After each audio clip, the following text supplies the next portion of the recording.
पिताजी जल्दी चलिए, वरना मैं आज स्कूल में देरी से पहुंचूंगा। मेरी टीचर बहुत गुस्सा करती है। हाँ हाँ बेटा, अभी चलते हैं, बस 2 मिनट रुको। तभी रमेश की पत्नी कमरे से बाहर आती है और रमेश से कहती हैं, सुनिए जी, आज शाम को आप ऑफिस से जरा जल्दी घर आ जाइएगा। याद है ना, आज आपको मुझे शॉपिंग कराने के लिए लेकर जाना है। अरे भाग्यवान, इस महीने हाथ जरा तंग है। मेरी मानो तो शॉपिंग का विचार कुछ दिनों के लिए अपने दिमाग से निकाल ही दो। मैं तुम्हें अगले महीने पक्का शॉपिंग कराने ले जाऊंगा। अभी मुझे चलना चाहिए, वरना राजू को स्कूल पहुंचने में देर हो जाएगी। देखिए जी, अब आपके ये बहाने पुराने हो चुके हैं। मैं कुछ नहीं जानती। आज शाम को मुझे शॉपिंग करने जाना है, मतलब जाना है। आगे आपकी मर्जी। अच्छा ठीक है भाग्यवान, अब तुम पूरा घर सर पर मत उठाओ, मैं कुछ करता हूँ। इतना कहकर रमेश अपने बेटे राजू को लेकर वहां से चला जाता है। घर से निकलने के लिए रमेश जैसे ही अपनी मोटरसाइकिल शुरू करता है, तभी उसकी माँ उसे आवाज देकर कहती है, अरे रमेश, आज शाम को मुझे कुछ पैसे दे देना। याद है ना, मैंने तुझसे कहा था कि मुझे मंदिर में चढ़ावा चढ़ाना है। अरे माँ, मेरी तनख्वाह आने में अभी 10 दिन बचे हैं। अभी मेरे पास बिल्कुल पैसे नहीं है। हाँ, मेरी तनख्वाह मिलते ही मैं तुम्हें पैसे दे दूंगा। रमेश की माँ चिढ़कर कहती हैं, अरे तेरा दिमाग तो खराब नहीं हो गया?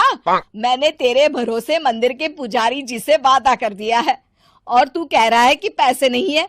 अब मैं पुजारी जी को क्या जवाब दूंगी? तुझे तो मेरी इज्जत की भी कुछ परवाह नहीं है। अच्छा ठीक है माँ, अब तुम गुस्सा मत करो, मैं शाम तक कुछ इंतजाम करता हूँ। इतना कहकर रमेश वहां से चला जाता है। फिर दोपहर को जब रमेश अपने दफ्तर में बैठा होता है, तब उसे अपनी पत्नी और माँ की बातें याद आती हैं। रमेश अपने दफ्तर के एक साथी मोहन से कुछ रुपए उधार मांगता है। अरे भाई मोहन, मेरा एक छोटा सा काम कर दो, मुझे कुछ रुपयों की सख्त जरूरत है। मुझे कुछ दिनों के लिए क्या तुम रुपए उधार दे सकते हो? अरे रमेश भाई, मैं तुम्हें पैसे उधार तो दे सकता हूँ, लेकिन मुझे वक्त पर पैसे लौटा देना। वैसे भी मेरा मानना है कि दोस्ती यारी में कभी पैसों का व्यवहार नहीं करना चाहिए। ये कहावत तो तुमने सुनी ही होगी कि उधार प्रेम की कैंची है। मैं नहीं चाहता कि पैसों को लेकर हमारा रिश्ता खराब हो। अरे मोहन, तुम बिल्कुल चिंता मत करो, मैं तुम्हारे पैसे वक्त पर लौटा दूंगा। फिर मोहन रमेश को पैसे दे देता है। शाम को घर आकर रमेश कुछ पैसे अपनी माँ को देता है और साथ ही अपनी पत्नी को भी शॉपिंग कराने बाजार लेकर जाता है। रमेश की पत्नी और उसकी माँ का स्वभाव जरूरत से ज्यादा खर्चीला होने के कारण दोनों हमेशा बेवजह पैसे खर्च करती हैं। फिर एक दिन, सुनिए जी, अगले हफ्ते हमने छुट्टियों में कहीं बाहर जाने का प्लान बनाया था। आपने पैसों का इंतजाम कर लिया ना? अरे अभी कहाँ, अभी तो मेरे पास बिल्कुल पैसे नहीं है। हम कभी और चले जाएंगे। देखिए जी, मैंने सभी सहेलियों से कह दिया है कि मैं बाहर घूमने जा रही हूँ। अगर मैं नहीं गई तो सब मुझ पर हंसेंगी। आप कहीं से भी पैसों का इंतजाम कीजिए जी। इतना कहकर रमेश की पत्नी वहां से चली जाती है। वहीं दूसरी तरफ रमेश की माँ भी तीर्थ यात्रा जाने की जिद करती है और रमेश से पैसे मांगती है। फिर अगले दिन रमेश एक सेठ से पैसे उधार लेकर अपनी पत्नी और बेटे को घुमाने ले जाता है और अपनी माँ को भी तीर्थ यात्रा पर भेज देता है। लेकिन जैसे ही रमेश अपनी छुट्टियां बिताकर वापस आता है, कर्जदार उसका जीना मुश्किल कर देते हैं। इतना ज्यादा कर्ज एक साथ अपने ऊपर देख रमेश काफी परेशान रहने लगता है।